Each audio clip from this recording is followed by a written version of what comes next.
First story is titled, Am I the a-hole for refusing to babysit for my brother and sister-in-law after they previously told me they don't trust me? I, 28 male, have an older brother, 31 male, and sister-in-law, 30 female, who have a 3-year-old son, and sister-in-law is about 7 months pregnant with their second child. I am a single man in my 20s and live by myself. As such, I live a fairly typical bachelor lifestyle. I enjoy going out to bars and clubs. In the past, I have attended music festivals and dabbled in substance use, and I do not apologize for it. It's the way I am choosing to live my life right now. But I am also working full-time for a Fortune 500 company and making, well, over 6 figures. All in all, I like to think that I have my stuff together pretty well for a person my age. When my brother and sister-in-law had their first kid, sister-in-law pretty much told me in no uncertain terms that she would never trust me to watch her son by myself. She told this to me completely on her own, and when I asked my brother about it, he pretty much just sided with her and shrugged. Now, I admit that some aspects of my lifestyle are not kid-friendly, but I also understand there is a time and a place for everything, and I would never do anything to put my nephew in any compromised situation. I have never pressed the topic with my sister-in-law or my brother, and until recently, it has never been a problem. A few weeks ago, my brother called me in the middle of the night and asked if I could watch their son. Sister-in-law was having stomach pains and they needed to go to the hospital, but they had no one else to watch their son. Sister-in-law's parents were quarantined after COVID exposure, and every other option they had couldn't do it. I was literally a last resort. I asked if sister-in-law was okay with it, and my brother said she didn't know. He was asking me and he was desperate. I told him the only way I would be okay with it was if sister-in-law asked me herself, because I didn't want to cause an issue. My brother told me they didn't have time and they would drop off my nephew on the way to the hospital in an hour. When they got to my apartment, I went down to meet them and sister-in-law saw me and recognized where they were and started screaming at my brother. She started yelling questions at me like whether or not I have a substance on the counter or if I have a girl up there with me. So I told my brother I was sorry, but this wasn't going to work. I told him I love him and hope everything works out, and I told sister-in-law the same. But she ignored me and told my brother to take her to the hospital. Everything at the hospital ended up being okay, and sister-in-law and the baby are healthy. She wasn't going into early labor and they were back home the next day. However, my brother called me after that and said I was a huge a-hole for not helping. I said it wasn't really my decision, as sister-in-law made it pretty clear in the moment that she didn't want her son staying with me. He said I should have just taken my nephew, as sister-in-law was in no condition to make a rational decision. My mom called me the other day and said I should apologize to my brother and sister-in-law for what I did, but I don't think I was even in the wrong. Was I an a-hole for not helping them? Now for the top comments. Not the a-hole. That's insane. You literally were going to get screamed at and have been the bad guy no matter what you did. That's not fair to you at all. Yes, exactly. OP, you did the right thing. And honestly, your brother and sister-in-law are the ones who owe you the apology. In fact, less your sister-in-law who had already made her thoughts clear than your brother. Not the a-hole. I personally believe you went about this the right way. You were willing to help. You knew sister-in-law wouldn't, so you asked for her permission. I don't think you owe anyone an apology.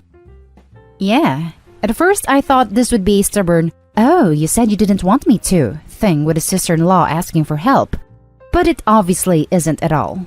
What the hell did his brother expect him to do? Take the kid while his mother was there screaming she didn't want him to?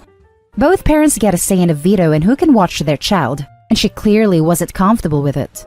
Plus, the brother is an A, saying she wasn't thinking straight. Sister-in-law has always said she isn't comfortable with it. It's not new. Not the a-hole.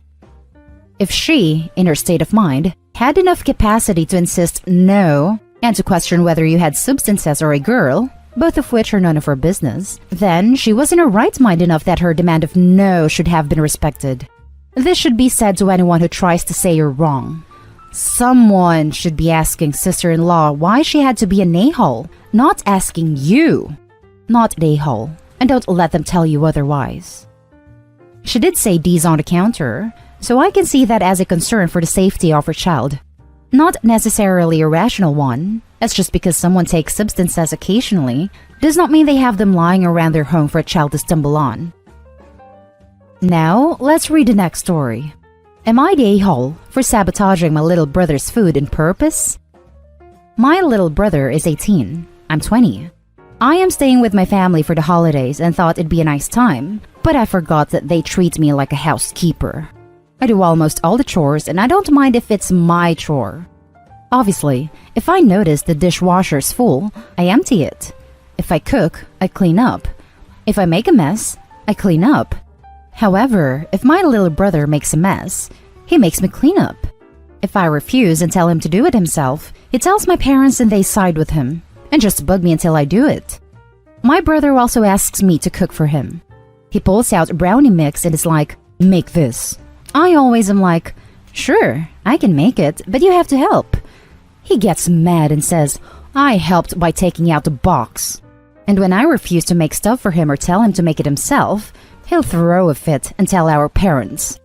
Lately, he keeps asking me to make stuff and I get frustrated going back and forth about why can't he make the stuff himself or just ask our parents. So I make the food he asks, but I always add stuff he doesn't like. Coincidentally, he hates a ton of stuff I love to eat. So if he asks for brownies and refuses to help, I put nuts in it. He hates them and I like them. He came over to see the brownies and got mad at me and told me he hated nuts and can't eat the brownies anymore. I just said, "Too bad. Make it yourself next time or help me, and tell me not to put nuts in." I thought he'd learned his lesson to at least help, but he keeps asking for stuff and I just keep putting stuff in that he doesn't like. He finally got fed up and said he's not eating because I keep making stuff with stuff he doesn't like. I just shrugged and told him to make his own food then. He told my parents, of course, and they just told me to stop being an a-hole and make food for him. It was my last day at home, so I just told them to make food for him if they're so concerned before I left. Now my parents are upset with me, and my brother is angry with me, and I am wondering if I was too petty. Now for the top comments. Not the a-hole. When I was reading, I thought your brother was like 5. Then I went back and realized he was 18. Thank God you're out of there. I helped by taking out the box. No, just no. It sounds like your parents have really different standards for the two of you, and much higher expectations on you. I'm guessing this is gender-based, though you didn't mention. Anyway, I think this is hilarious, and you should consider putting it in r/malicious compliance. Your brother is legally an adult, and certainly old enough to handle making a box of brownie mix. It is way past the point where he can stand to learn, and that if he wants something done a certain way, he can do it himself. Not the a-hole, and well played. Yeah, 3 sentences in, I went, "Oh, OP is a girl, isn't she?"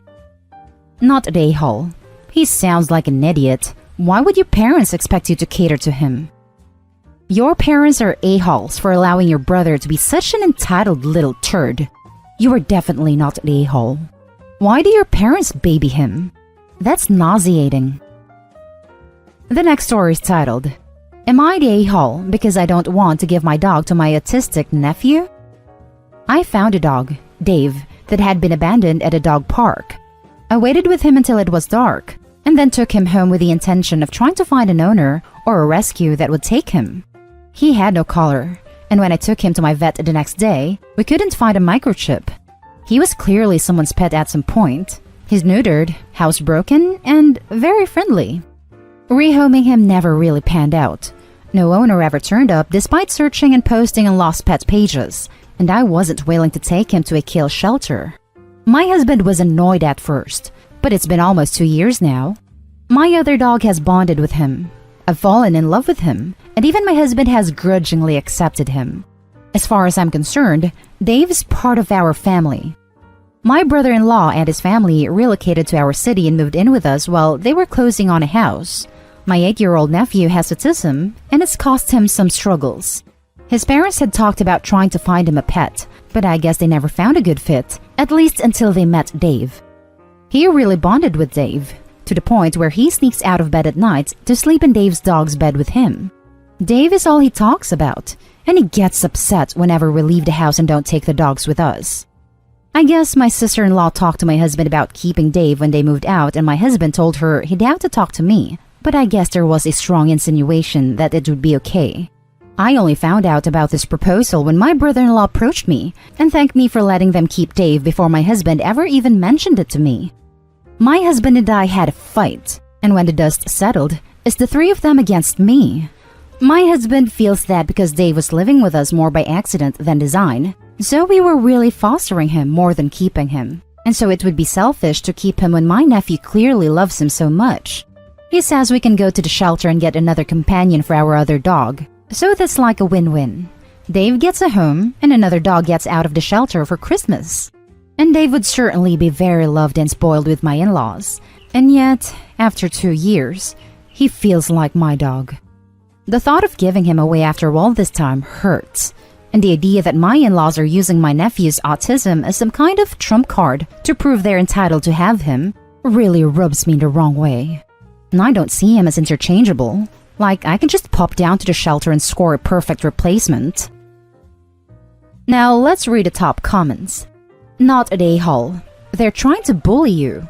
Now, a conversation between you and your husband about whether to keep the dog is one thing. But your husband basically did this without consulting you. But your brother-in-law and his wife have no say in this. Their autistic kid is irrelevant. Exactly. The husband should have at least said he would talk to Opie but no promises, and then ran it by the wife. The husband should have known how much Opie cared for the dog, even his feelings may have been little. Brother-in-law and his wife are just being overbearing regarding an issue that is not their decision. They're not doing your nephew any favors and leading him on that he actually might get your dog. Kids, autistic or not, need to learn that they don't get everything they might want. There are so many dogs that need a home right now. Just Google how to apply for a service dog for a child. There are organizations that train dogs just for that purpose. Not an a-hole.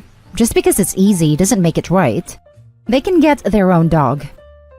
Keep Dave and give your hubby to the in-laws. Not the a-hole. Now, for the last story. Am I the a-hole for refusing to cook with my mother-in-law? I, 26 female, married my husband last year. Our marriage is good, and for the most part, I love his family, with the exception of his mom. At first, she seemed as nice as the rest of his family. She was welcoming and nice, and she would invite me to cook with her during family dinners and holidays, and it was nice. Then when my husband and I got engaged, she started bringing up his high school girlfriend. They were together from 14 to 17 when she passed away. My mother-in-law had known her from early childhood because my husband and her were friends first, and mother-in-law thought she was great. Mother-in-law was devastated when she died, and my husband admitted after I brought up concerns that he always thought mother-in-law wanted them to get married someday. We have both asked her not to compare me to his former girlfriend, and she always says, of course, she's sorry, but she does it. When we're alone and cooking together is when she brings her up the most. She'll say how they used to love cooking together when she was at their house and how she did something a different way or how she would have been a talented chef if she had been given the chance. One time, my husband walked in while she was comparing me to his former girlfriend, and he told his mom to knock it off, that she was hurting my feelings. Mother-in-law said she hadn't realized. After that, I sat her down and told her that I understood she loved the girl. And of course, she misses her. But it feels uncomfortable when she compares me to her directly, and could she please stop? I told her that I didn't want any hard feelings, but it was hurting how often she compared me to her.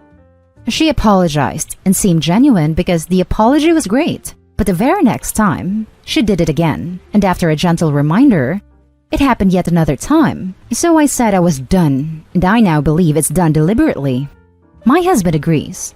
We can't decide if she's trying to get rid of me, saying out of malice, or if she's just so uncaring that she doesn't bother to try and filter what she says. My husband told her that she makes others uncomfortable too, and hurts my feelings every time.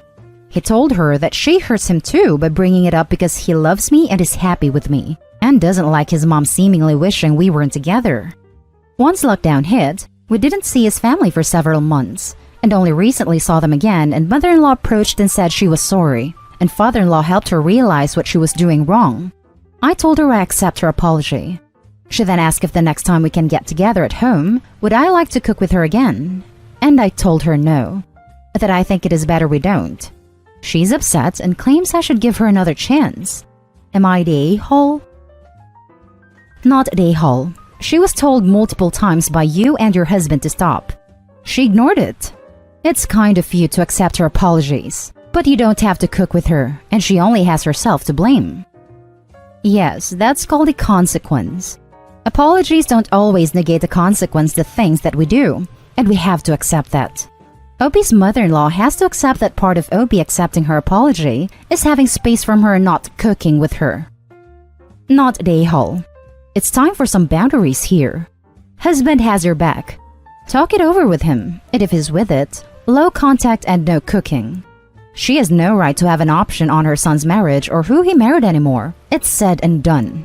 Also, the girl died. She's not around, so I don't understand why using her memory to hurt people accomplishes anything.